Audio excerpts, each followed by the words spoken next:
Ici, Gabon Impact Chrétien, une association chrétienne qui a pour objectif de proclamer le salut en Jésus-Christ et d'annoncer la bonne nouvelle du royaume des cieux jusqu'aux extrémités de la terre en utilisant les réseaux sociaux tels que YouTube, TikTok et Facebook.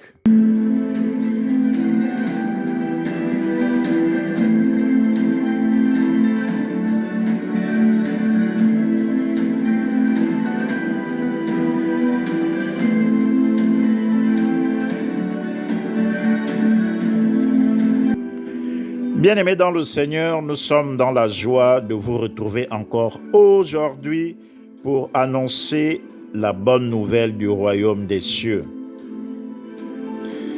Le thème de notre exhortation de ce jour est intitulé « Si tu n'as pas la foi, tu ne peux pas bénéficier des réserves du royaume des cieux. »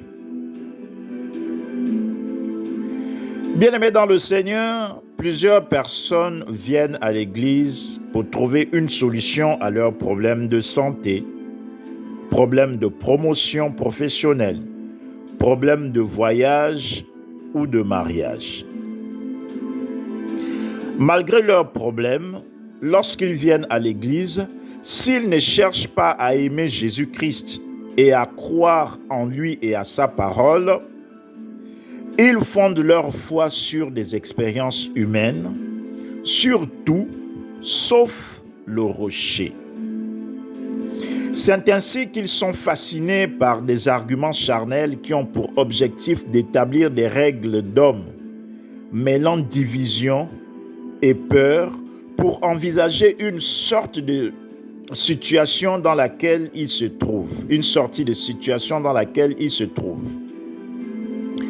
Mais à bien voir, ces derniers n'ont pas eu suffisamment de temps pour écouter la bonne nouvelle du royaume des cieux, celle qui nous enseigne que Jésus-Christ a tout accompli à la croix. Or, la foi vient de ce que l'on entend, et c'est la foi qui nous permet de triompher de tout ce qui nous perturbe dans la vie, bien-aimés dans le Seigneur. Le problème du chrétien, c'est donc le manque de foi basé sur la bonne nouvelle du royaume des cieux. Car la bonne nouvelle du royaume des cieux a été moins enseignée ces 2 dernières décennies dans plusieurs communautés dans le monde.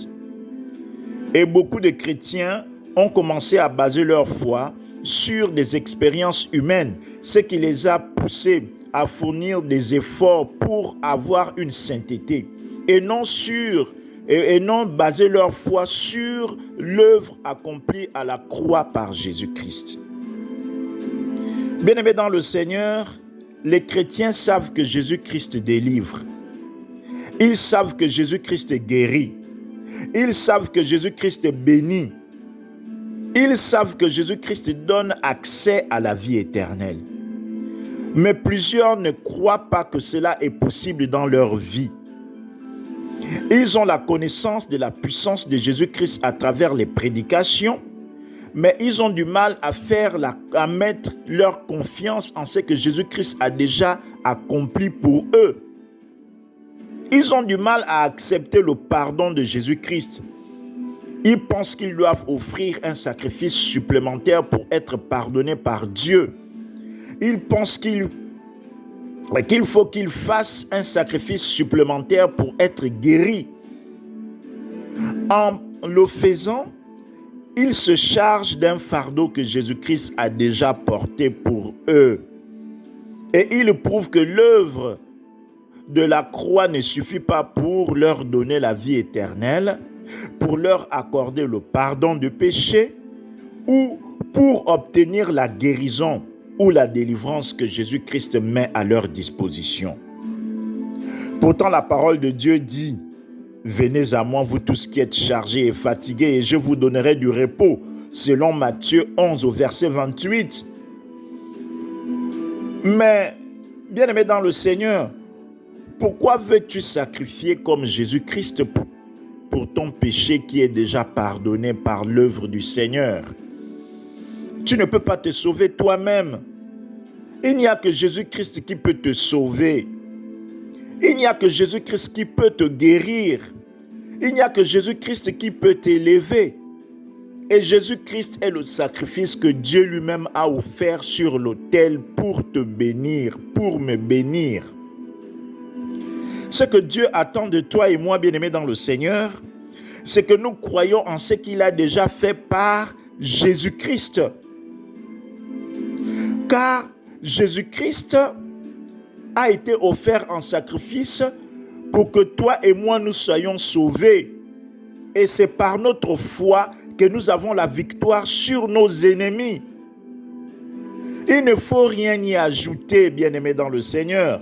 Si nous apportons à l'autel des actions de grâce, des libéralités, des offrandes ou des dîmes, c'est en reconnaissance de ce que Jésus-Christ a déjà accompli à la croix pour nous. Car en Jésus-Christ, bien-aimés dans le Seigneur, nous sommes plus que vainqueurs. Les ennemis peuvent nous combattre, ils peuvent nous faire la guerre, mais ils ne nous vaincront jamais, car celui qui est en nous est plus grand que ceux qui sont dans ce monde, ou ceux qui nous combattent sont plus petits que celui qui est en nous. Et c'est en Jésus-Christ que nous avons la victoire. Il nous a donné le pouvoir de marcher sur toute la puissance de l'ennemi, et rien ne peut nous nuire, bien-aimés dans le Seigneur.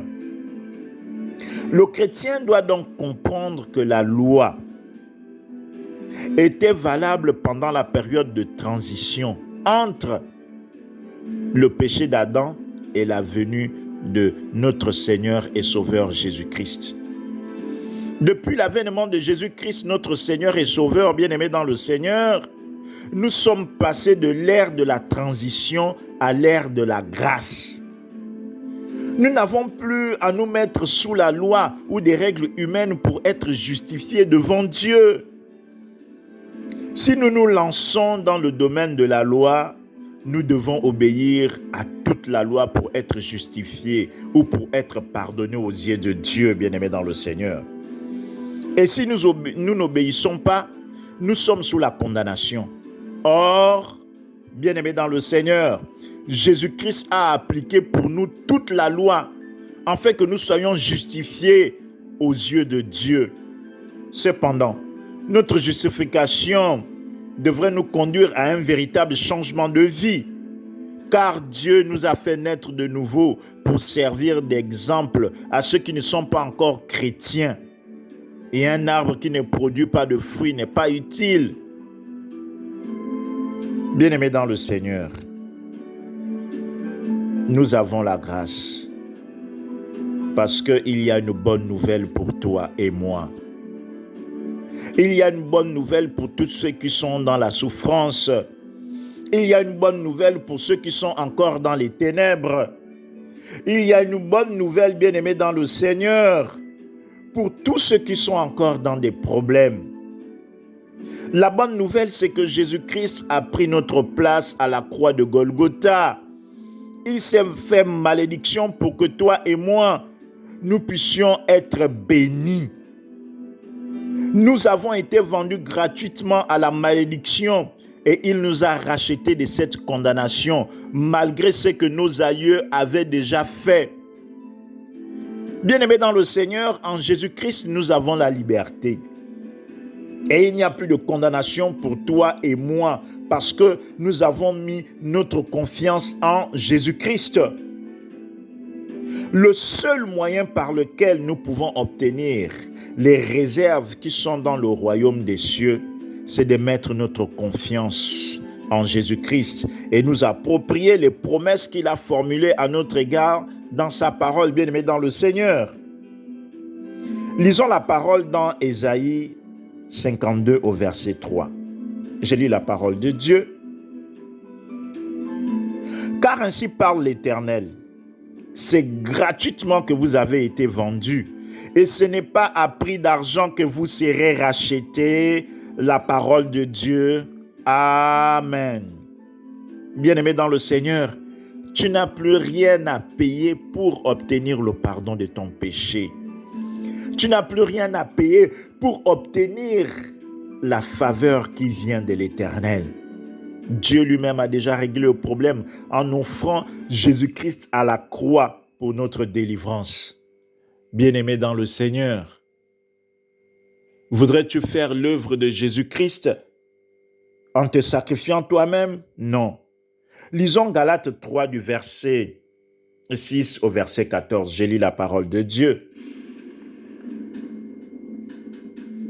Comme Abraham crut à Dieu et que cela lui fut imputé à justice, reconnaissez donc que ce sont ceux qui ont la foi qui sont fils d'Abraham. Aussi l'Écriture, prévoyant que Dieu justifierait les païens par la foi, a d'avance annoncé cette bonne nouvelle à Abraham. Toutes les nations seront bénies en toi, de sorte que ceux qui croient sont bénis avec Abraham le croyant. Car tous ceux qui s'attachent aux œuvres de la loi sont sous la malédiction. Car il est écrit, « Maudit est quiconque n'observe pas tout ce qui est écrit dans le livre de la loi et ne le met pas en pratique. Et que nul ne soit justifié devant Dieu par la loi. Cela est évident, puisqu'il est dit, le juste vivra par la foi. Or, la loi ne procède pas de la foi, mais elle dit, celui qui mettra ces choses en pratique vivra par elles. Christ nous a rachetés de la malédiction de la loi, étant devenu malédiction pour nous, car il est écrit, maudit est quiconque est pendu au bois, afin que la bénédiction d'Abraham eût pour les païens son accomplissement en Jésus-Christ, et que nous reçussions par la foi l'Esprit qui avait été promis, la parole de Dieu. Amen. Pour conclure, bien-aimé dans le Seigneur, il faut replacer ta foi sur la mort et la résurrection de Jésus-Christ. Tes efforts de sainteté pour obtenir la délivrance mettent en évidence que ta foi n'est pas basée sur ce que Jésus-Christ a accompli pour toi à la croix. Toi-même, tu veux faire le chemin de croix que Jésus-Christ a réalisé pour ton salut, pour ta guérison et pour ton succès. Le Seigneur Jésus-Christ l'a déjà fait pour toi, bien-aimé dans le Seigneur. Et il a mis en réserve pour toi et moi des grâces et des bénédictions que nous ne pouvons obtenir que par la foi en ce qu'il a fait pour nous. Il attend que tu prennes conscience de cela, bien-aimé dans le Seigneur, et que tu saches qu'il est avec toi tous les jours de la vie. Il ne t'a jamais abandonné malgré ce que tu es en train de traverser. Et si tu mets ta confiance en lui, tu verras, il opérera des miracles dans ta vie. Si tu crois, tu verras la gloire de Dieu. Que Dieu te bénisse abondamment. Nous vous remercions de nous avoir suivis et nous espérons que ce message vous a édifié. Nous vous encourageons à vous abonner à notre chaîne pour recevoir régulièrement nos messages, liker pour nous encourager et partager ce message à vos contacts pour nous aider à évangéliser dans le monde. Si vous nous avez suivis et que vous n'avez pas encore donné vos vies à Jésus, veuillez nous suivre dans cette prière. Père, je te dis merci pour ta parole. Je reconnais que Jésus-Christ est Seigneur et Sauveur. Je reconnais que Jésus-Christ est le Fils de Dieu et que ta parole est la vérité. J'accepte Jésus-Christ comme Seigneur et Sauveur de ma vie. Pardonne-moi, purifie-moi avec le sang de ton Fils Jésus-Christ et conduis-moi par ton Esprit Saint au nom de Jésus-Christ. Amen. Bien-aimés dans le Seigneur, nous vous remercions de nous avoir suivis encore et nous vous encourageons à chercher une église qui confesse Jésus-Christ en vérité et en esprit, proche de chez vous. Quant à nous, nous vous disons à très bientôt, si Dieu le veut, que Dieu vous bénisse abondamment. À très bientôt. Ciao, ciao.